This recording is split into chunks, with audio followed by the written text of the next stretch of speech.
আজকে তোমাদের দেখাবো প্রথম শ্রেণীর প্রথম পর্বের 125 নাম্বার পৃষ্ঠার অ্যান্সার। তো এই অ্যান্সারটা করার জন্য আমাদেরকে প্রথমে প্রথম পর্বেরই 122 নাম্বার পৃষ্ঠাতে কিছু কালার্স অর্থাৎ কিছু রঙের বানান লেখা আছে, সেগুলো আমাদেরকে আগে পড়ে নিতে হবে।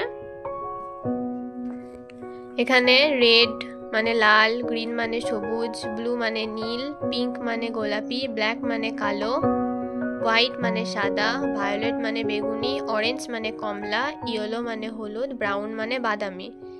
এখানে 10টা রঙের নাম আমরা পড়লাম। যেহেতু আমাদের আগের পৃষ্ঠার বানানগুলো পড়া হয়ে গেছে, শব্দগুলো পড়া হয়ে গেছে, তার জন্য আমরা এখন এই শূন্যস্থানটা করব। চলো, প্রথমে মেঘের ছবি আছে। আমরা সবাই জানি মেঘের রং নীল হয়, তাই এখানে হবে দি স্কাই ইজ, নীলকে ইংরেজিতে বলা হয় ব্লু। বি এখানে লেখা আছে LUE, ব্লু অর্থাৎ নীল। দি স্কাই ইজ ব্লু অর্থাৎ আকাশটি হয় নীল।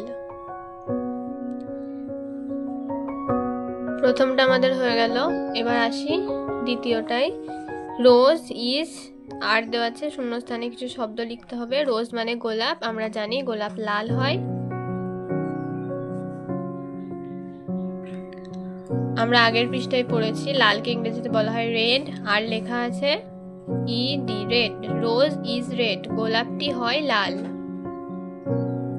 তারপরে আমরা দেখতে পাচ্ছি এখানে চক আছে। চককে বাংলা কথা বলা হয় খড়ি। তো এখানে খড়ি, খড়ি মানে চক, ওটাকে চক হয় সাদা। সাদা ইংরেজি হচ্ছে হোয়াইট, WHITE, হোয়াইট। এখানে একটা বেগুনের ছবি দেওয়া আছে। বেগুনের রং হচ্ছে বেগুনি। Brinjal is violet, VIOLET, violet. Violet মানে বেগুনি, বেগুনটি হয় বেগুনি। অ্যাট লাস্ট এখানে ঘাসের ছবি দেওয়া আছে। ঘাস হচ্ছে সবুজ। গ্রাস ইজ গ্রিন, গ্রিন মানে সবুজ। এটা ছিল প্রথম শ্রেণীর প্রথম পর্বের 125 নাম্বার পৃষ্ঠার অ্যান্সার।